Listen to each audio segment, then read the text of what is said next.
Y por último, vamos a ver la distinta gama de células que encontramos dentro de nuestro organismo, ya que si bien toda célula posee organelos, esta puede poseer adaptaciones, esta puede poseer diferencias que hagan que su función sea característica, ¿ya? Y dentro de ellas vamos a ver unos ejemplos que se encuentran dentro de las personas, dentro del ser humano, como son las células musculares, enterocitos, neuronas y células pancreáticas, ¿ya? Vamos a comenzar. Acá les dejé un poco de nieve ahora porque en algún lugar del mundo está nevando. Y vamos a ver que acá tenemos la musculatura de una persona, ¿ya? Y esta musculatura está compuesta de, si nosotros cortamos el músculo, vamos a ver que está compuesto de muchos como paquetes de fideos, ¿ya? Estos paquetes de fideos les vamos a llamar fascículos. Y cada un fideo va a ser una fibra muscular. Y estas fibras musculares van a contener la parte funcional de esta fibra muscular que van a ser el sarcómero. ¿Esto cómo funciona? A medida de que un músculo se contrae, por ejemplo, esta parte de mi musculatura se achica, o sea, significa que se contrae, esto va a generar este movimiento. Y así con toda la cantidad de variedades de músculos, a medida de que reducen su tamaño, van a generar un movimiento, ¿ya? Entonces, ¿cómo se van a contraer? Es lo que vamos a ver ahora. En este video que les dejé, probablemente les aparezca un anuncio, así que les pido disculpas de antemano. Siempre le aparecen anuncios en mis clases. Voy a Ahí sí, le bajé un poquito el volumen porque estaba muy fuerte. Entonces, vamos a ver que tenemos tres tipos de células musculares. Uno, las células musculoesqueléticas, que son aquellas células musculares que nosotros podemos controlar. Luego están las células cardíacas, que son aquellas células que van a estar en el corazón, que tienen cierta actividad constante. Y luego están las células del músculo liso, que tanto las células del músculo liso que se encuentran en las venas, para que las venas se contraigan, bueno, en las arterias o vasos sanguíneos, para que estos se contraigan y aumente o disminuya la presión. Y también se encuentran estas células de músculo liso en el intestino delgado para generar los movimientos intestinales. Y también tenemos las células o el músculo cardíaco, ¿ya? Tanto el músculo cardíaco como el músculo liso no lo podemos controlar. Sin embargo, el músculo esquelético es el cual sobre el que nosotros tenemos voluntad para contraer y generar movimiento, ¿ya? Vamos a ver las células musculoesqueléticas y estas células musculoesqueléticas, acá tenemos el músculo como tal. Si nosotros cortamos este músculo, vamos a ver que está compuesto de fascículos, ¿ya? Estos fascículos que vemos acá, estos paquetes de fideos. Y cada fideo va a ser una célula muscular, ¿ya? Y esta célula muscular va a tener una característica que va a estar compuesta de actina y miosina, que van a ser los principales protagonistas de la contracción muscular. Y esto evidentemente no se puede dar sin un impulso nervioso que genere la contracción, que genere el gatillante, el inicio, el disparo para que se produzca la contracción, ¿ya? En el caso de las neuronas que van hacia el músculo se llaman neuronas motoras, ¿ya? Entonces podemos ver estas células musculares, las cuales poseen más de un núcleo, son multinucleadas. Esta es una de las diferencias de las células musculares con la célula tipo, ¿ya? Y vamos a ver que su unidad que permite la contracción es este sarcómero, ¿ya? Esta estructura que se llama sarcómero está compuesta de filamentos de actina y de miosina. Acá vamos a ver un poco más adelante, acá está, que acá vemos el movimiento, el músculo así se está contrayendo, se está cortando, mientras que así se está relajando.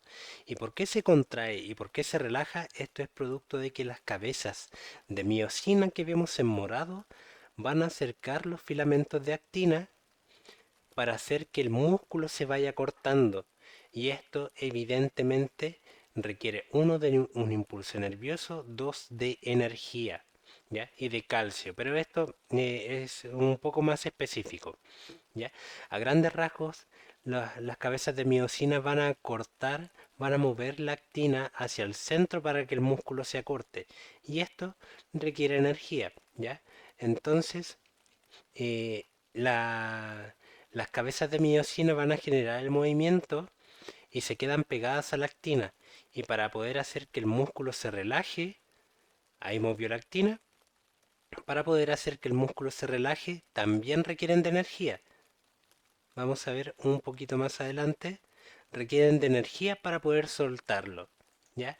Es esta la razón por la cual hay ciertos animales, hay leones que mueren de pie, que mueren y quedan de pie, los músculos quedan contraídos. ¿Por qué? Porque cuando muere, la célula ya deja de funcionar, deja de producir energía, los músculos quedan contraídos porque necesitan energía para poder relajarse. ¿Ya? En este caso vemos que las cabezas de miocina acercan los filamentos de actina, como veíamos en un principio, los acercan, vamos a ver si es acá, efectivamente, acá vamos a ver en un segundo que estas cabezas de miocina van a tomar los filamentos de actina para acercarlos, y esto va a generar la contracción, lo cual requiere energía. Sin embargo, para soltarse también se requiere energía en forma de ATP. Para relajarse requiere energía. Y es esto por lo que, por ejemplo, en ciertos animales también pueden morir de pie. O una persona muere con los ojos abiertos, fallece con los ojos abiertos porque los músculos del párpado se mantienen funcionando levantándolo y no se logran relajar. Requieren de energía para poder relajarse y poder soltar. Entonces, yendo a nuestra clase, tenemos este músculo que está compuesto de fascículos musculares y estos fascículos musculares están compuestos a su vez de fibras musculares o células musculares. El músculo es como si yo tuviera varios paquetes de fideos y luego tengo solamente un paquete de fideo con varios fideos. El fideo va a ser esta célula muscular, ¿ya? El paquete de fideos, la fibra muscular y el músculo va a ser el conjunto de paquetes de fideos, ¿ya? Y de esta forma vemos cómo se va organizando y vemos que acá tenemos el sarcómero y este sarcómero se compone de miosina que tenemos acá, estas cabezas de miosina que vemos en naranjo y los filamentos de actina que van a tomar para ser acercados, para que el músculo se contraiga. Y si se alejan significa que el músculo se está relajando. Entonces tenemos músculo estriado dentro del cual está el músculo cardíaco y músculo liso, dentro del cual están los músculos viscerales, los músculos gastrointestinales, ciertas glándulas y los que están en los vasos sanguíneos. El músculo cardíaco, como el músculo liso, no tenemos control sobre ellos. Mientras que el músculo esquelético es el que nosotros podemos controlar para poder generar la contracción muscular. Y acá podemos ver eh, de manera esquemática el músculo esquelético acá arriba, del cual sí tenemos control, el músculo cardíaco que tienen esta forma como de rombo, por decirlo así, y el músculo liso, ¿ya? Que va a formar, va a estar en vasos sanguíneos, que va a estar en glándulas y en el sistema gastrointestinal. ¿Ya? Entonces, eso con la parte de la musculatura. Luego vamos a los enterocitos, las células intestinales. Los enterocitos son células que tienen microvellosidades, ¿ya? Estas microvellosidades lo que son, como habíamos visto en la clase anteriores, son extensiones de la membrana plasmática que hace que tengan como pelos, ¿ya? Por eso se le llaman microvellosidades, como de vellosidad de esos pelitos, es porque se les llama de esta forma. Y esto, la gracia que tiene es que aumenta la superficie de absorción. Acá nosotros podemos ver parte del intestino y vemos que da unas vueltas. Sin embargo, si nos acercamos, vemos que cada vuelta está compuesta de muchas células y cada célula tiene muchos pelitos, tiene estas microvillosidades y esto lo que hace es aumentar la superficie de contacto y absorción para poder permitir que eh, se absorba con mayor cantidad los nutrientes, por eso está en el tracto gastrointestinal y también para poder evitar que ciertos agentes patógenos, que ciertos agentes dañinos puedan afectar a la célula, ya que estos funcionan como otra barrera, ¿ya? Estos, muchas vellosidades funcionan como otra barrera, dificultando el hecho de que entren bacterias o agentes que puedan afectar a las células intestinales. Luego encontramos las neuronas. A mí me encantan las neuronas porque están muy especializadas y sin las neuronas no podríamos vivir básicamente. Ya en fisiología ustedes se darán cuenta que nosotros no vemos con los ojos, no tocamos con las manos, no escuchamos con los oídos. Todo lo que hacen estos sentidos es transformar esta variación de energía lumínica, sonora, de vibración. Todo esto lo que hacen es transformarlo en un impulso nervioso y este impulso nervioso va a viajar a través de las neuronas hacia las siguientes neuronas para que se pueda procesar esta información. Básicamente lo que hacen es transformar todas estas vibraciones en un impulso nervioso, como en un código binario, para, para que esto llegue hacia un punto del cerebro y se diga acá se activó y por lo tanto esto diga que se percibió cierto estímulo. Y estas neuronas tienen una característica que es que tienen un soma, tienen un cuerpo neuronal en donde alberga el núcleo. Dentro de este soma también hay distintos organelos como aparato de Golgi, retículo endoplasmático y esta neurona tiene dendritas que son como ramificaciones, que son como ramas de árbol.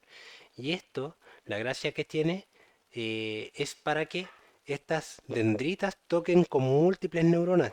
Si bien la neurona no se puede dividir, nosotros nacemos con una cierta cantidad de neuronas y estas no se regeneran, o la regeneración es muy poca. Las neuronas no se pueden dividir, pero sí se pueden modificar. Y esto puede hacer que, si por ejemplo esta neurona recibe más impulso de este lado, va a formar una ramificación de esta forma, va a formar otra dendrita para que se contacte con esta parte que la está estimulando, ¿ya? Esto es parte de la neuroplasticidad que va a hacer que nosotros aprendamos. El hecho de que nosotros aprendamos significa que una neurona en un punto recibió información y la fue reforzando. Dijo, acá hay información, acá hay un estímulo, entonces voy a extenderme para allá. Y este estímulo proviene de otra neurona que lo activa. ¿Y cómo va a activar una neurona a otra? Esto lo hace porque una neurona recibe un estímulo y este estímulo lo va a enviar a través de su axón. El axón va a ser todo este tubo por donde va a correr el impulso nervioso y finalmente va a ir a los terminales de la neurona, a los terminales sinápticos o botones sinápticos, también se les llama de esta forma, y acá es donde la neurona va a entrar en contacto con las dendritas de otra neurona. Y así es como estas se van a ir comunicando, ¿ya? Estas neuronas están altamente especializadas, hay de distintos tamaños, hay de distintas formas, su función principal es transmitir el impulso nervioso y tiene un aparato de Golgi sumamente desarrollado, ¿ya? En el soma contiene el núcleo junto con distintos organelos y posee estas prolongaciones que conocemos como dendritas.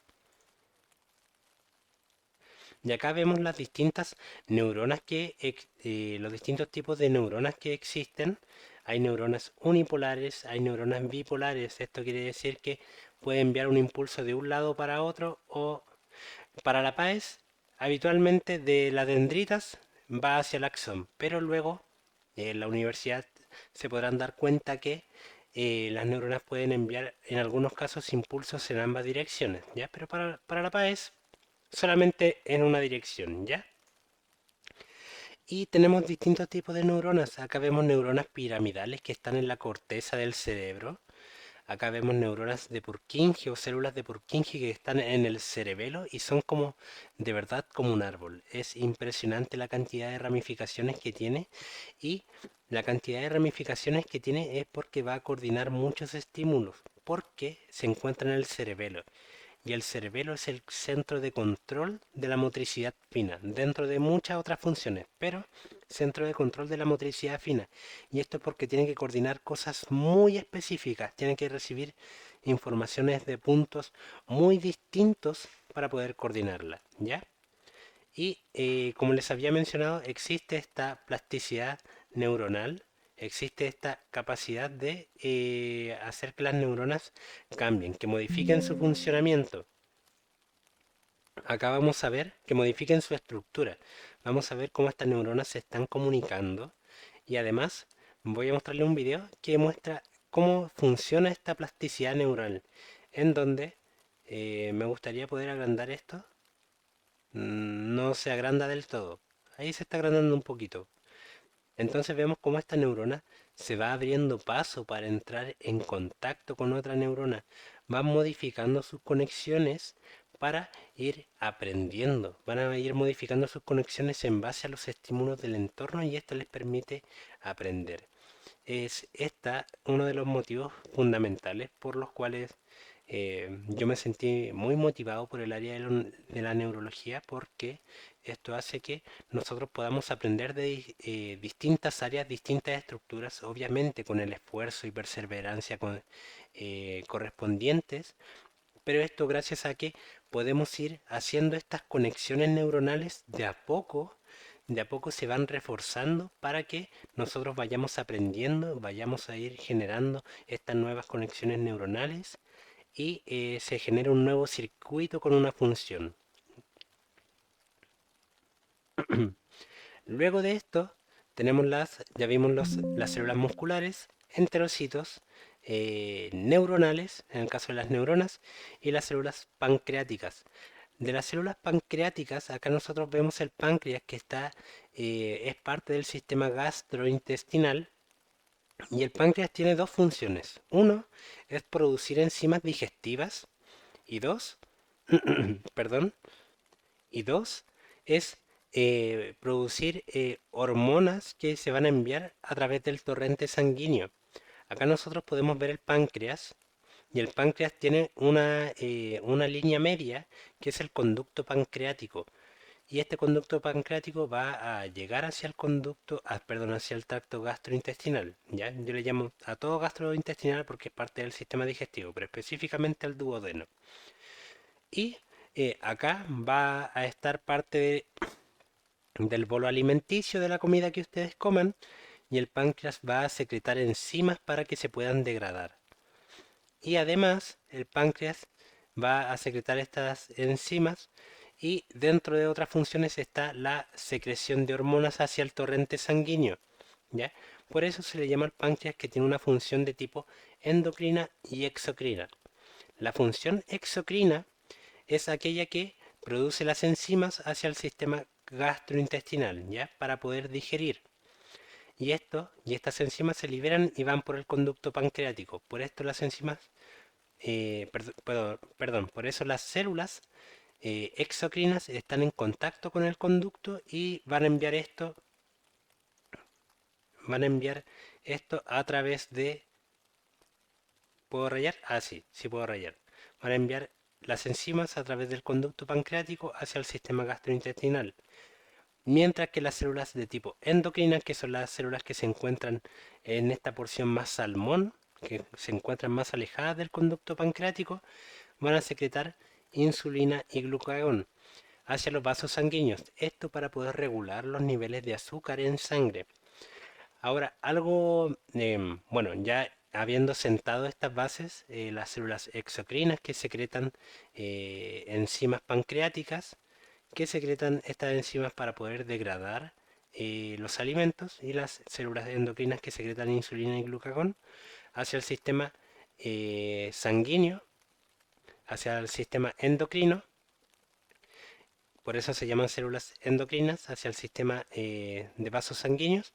Una vez sentado esto, una vez que nosotros comemos mucha cantidad de azúcar, por ejemplo, y no utilizamos este azúcar, van a haber niveles de azúcar altos en sangre.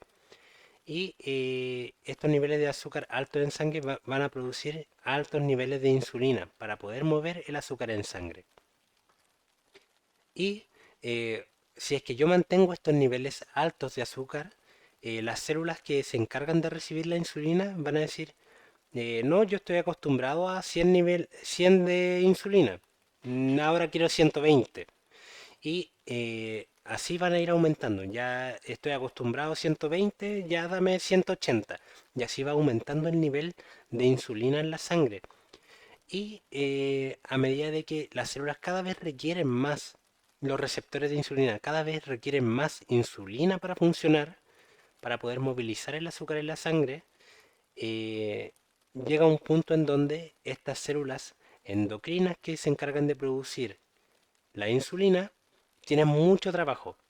Y una vez que tienen mucho trabajo, dicen ya he trabajado demasiado, ya no voy a trabajar más, me muero. Y ahí es cuando se muere el páncreas, cuando hay un infarto pancreático, cuando las células pancreáticas ya no pueden enviar insulina, y ahí es cuando la persona pasa a diabetes. Ya no es resistencia a la insulina, sino que ya pasa a diabetes, y es cuando la persona se tiene que inyectar insulina para poder manejar estos niveles de azúcar en sangre. ¿Ya? Esto, si es que puede ayudar a que se vaya relacionando un poco más cómo van interactuando tanto las células como con la función del organismo, ¿ya? Y recordemos que estas son células, es decir, contienen una membrana, un núcleo, organelos que mantienen su funcionamiento. Y me parece que por acá les había dejado unos esquemas. Déjenme ver. Acá están los esquemas. Acá podemos ver las células. Esta célula en donde, si bien siempre la vemos con dibujitos, a mí me gusta verla acá porque podemos ver que realmente está viva, que realmente es tridimensional. Y vemos cómo van interactuando todas las estructuras dentro de la célula. Al igual que acá vemos la neurona, en donde vemos todos los organelos de la célula en esta porción. Vemos el núcleo, vemos los retículos endoplasmáticos, vemos los aparatos de Golgi, vemos las vesículas, vemos las mitocondrias, vemos esta membrana que tiene estas modificaciones, y vemos los axones por donde se va a conducir el impulso nervioso, y no vemos los terminales sinápticos por el que el esquema está cortado, pero vemos que las células van a componer todo esto, van a componer todo esto dentro de la neurona. Al igual que ocurre con las distintas células. Estos organelos van a ir interactuando permitiendo su funcionamiento. Y así nos damos cuenta que, al igual que estas distintas células, la, la Tierra está viva. En nuestro entorno está vivo, está en un constante movimiento, está en un constante cambio, y este constante cambio se da porque cada una de sus estructuras se encuentran en funcionamiento y en interacción, en procesos químicos, en reacciones que van a permitir que funcionen, y van a permitir que, por ejemplo, se den a lugar las neuronas que van a hacer que ustedes procesen la información que yo les estoy diciendo. Van a hacer que funcionen las células, por ejemplo, de sus oídos, van a hacer que funcionen las células de su estómago si es que están comiendo algo, y esto va a poder hacer que eh, las células como tal conformen y den lugar a la vida que nosotros conocemos. Con eso me gustaría terminar la clase. Espero que tengan una muy bonita tarde y nos estamos viendo pronto. Espero les vaya muy bien y hasta luego. Chau.